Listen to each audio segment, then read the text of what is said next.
हमारे देश में हर 2 सेकंड में किसी को खून की जरूरत पड़ती है, लेकिन कई बार खून ना मिलने की वजह से लोगों की जान चली जाती है।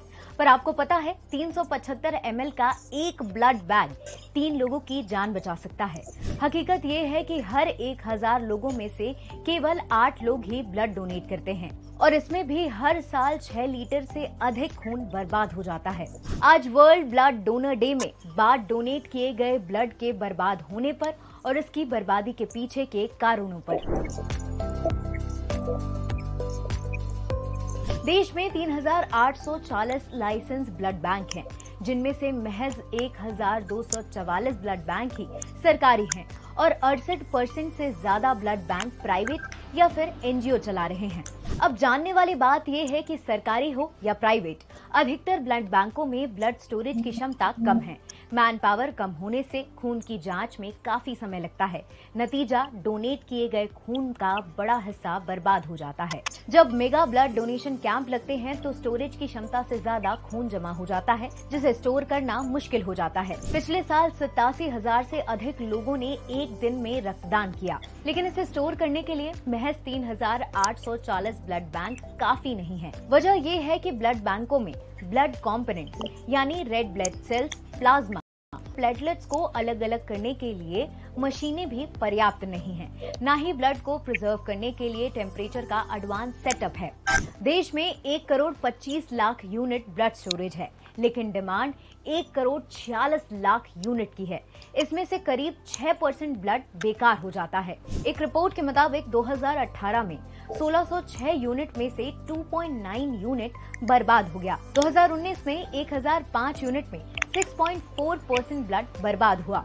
2020 में 884 यूनिट में से 13.3% बर्बाद हुआ। 2021 में 778 यूनिट में से 10.7% बर्बाद हुआ। वजह, एक्सपायरी डेट के कारण 226 यूनिट बर्बाद हुआ।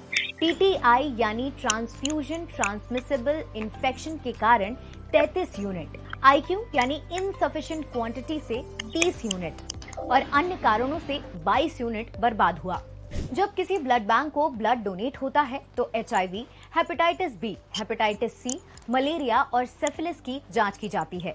केंद्र सरकार की गाइडलाइन के मुताबिक ये पांचों जांच किए बिना किसी भी ब्लड को स्टोर नहीं किया जा सकता। देश में ब्लड वेस्टेज का एक बड़ा कारण पीडियाट्रिक्स ब्लड बैग्स यानी बच्चों के लिए इस्तेमाल होने वाली खून की छोटी थैलियों की कमी है। कोई भी बच्चा जिसका वजन 10 किलो से कम है, उसे 100 ml से ज्यादा ब्लड की जरूरत नहीं होती। इस वजह से नवजात के लिए 30 ml ब्लड पर्याप्त है, लेकिन इसके लिए 350 ml यानी बड़े लोगों के लिए जो खून की थैलियां इस्तेमाल होती हैं, वही बच्चों के लिए भी मंगाई जाती हैं। नतीजन, खून का बर्बाद होना। वैसे खून की छोटी थैलियां बनाना कोई बड़ी बात नहीं है।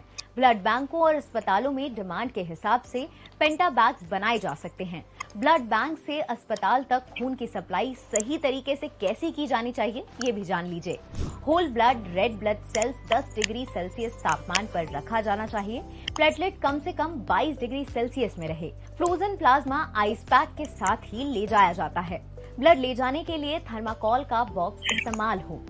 कई बार प्राइवेट अस्पताल से मरीज के परिजनों पर दबाव होता है कि निजी ब्लड बैंक से ही खून ले, जबकि वो ब्लड इस्तेमाल भी नहीं किया जाता। अस्पतालों में खून दिलाने के लिए दलालों का बड़ा नेटवर्क काम करता है, इसलिए सावधानी बरतनी चाहिए। और भी ऐसे वीडियोस के लिए जुड़े रहें। पॉपुलेशन है 800 करोड़, जिनमें ज्यादातर इंसानों का blood group A, B, AB या O होता है। लेकिन एक ऐसा ब्लड ग्रुप भी है जो दुनिया भर के सिर्फ 45 लोगों में ही है। नाम है गोल्डन ब्लड। आज बात इसी गोल्डन ब्लड की। ये इंसानों में पाए जाने वाला एक रेयर ब्लड ग्रुप है, जिसका दूसरा नाम है RH नल। इस ब्लड ग्रुप की एक खासियत है कि ये किसी भी दूसरे ब्लड ग्रुप वाले इंसान के शरीर में चढ़ाया जा सकता है। दुनिया भर में इस ब्लड ग्रुप के महज 45 लोग ही हैं, जिनमें सिर्फ 9 ही लोग इसके डोनर हैं। बाकी 36 लोग या तो ब्लड डोनेट करने की कंडीशन में नहीं हैं या फिर स्वेच्छा से इसे डोनेट नहीं करना चाहते।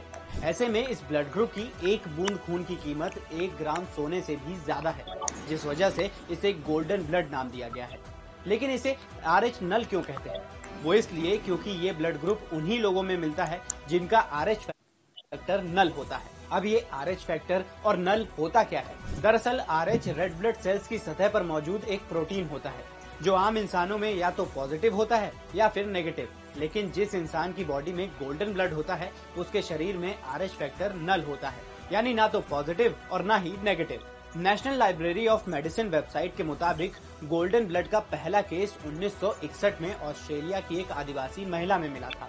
रिसर्च हुई तो पता चला कि ये ब्लड ग्रुप जेनेटिक म्यूटेशन की वजह से एक पीढ़ी से दूसरी पीढ़ी में ट्रांसफर होता है। ऐसा ही एक और रेयर ब्लड ग्रुप है, नाम है Bombay blood group.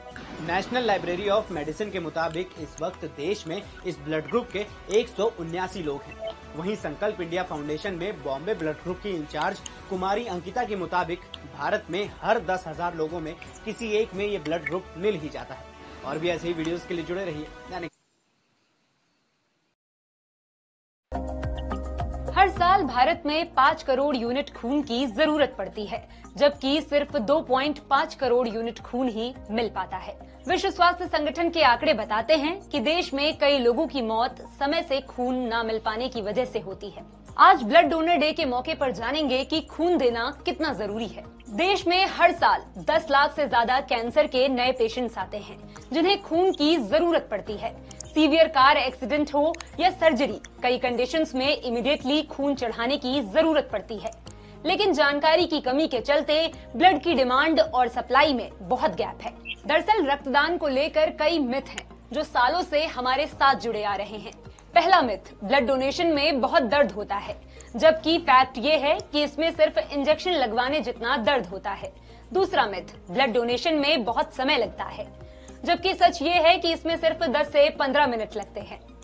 Blood donation को लेकर तीसरा मिथ ये है कि सिर्फ रेयर ब्लड टाइप वाले ही ब्लड डोनेट करते हैं, जबकि किसी भी ब्लड ग्रुप के लोग ब्लड डोनेट कर सकते हैं।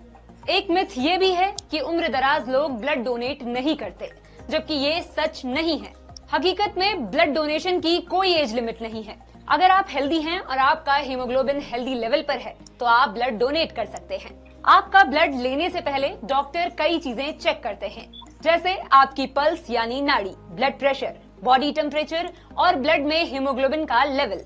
इसके अलावा ब्लड की जांच भी की जाती है, जिससे पता चलता है कि आप hepatitis B, hepatitis C, HIV, West लाइन वायरस या सिफिलिस के शिकार तो नहीं है, क्योंकि ये बीमारी ब्लड के जरिए फैल सकती है।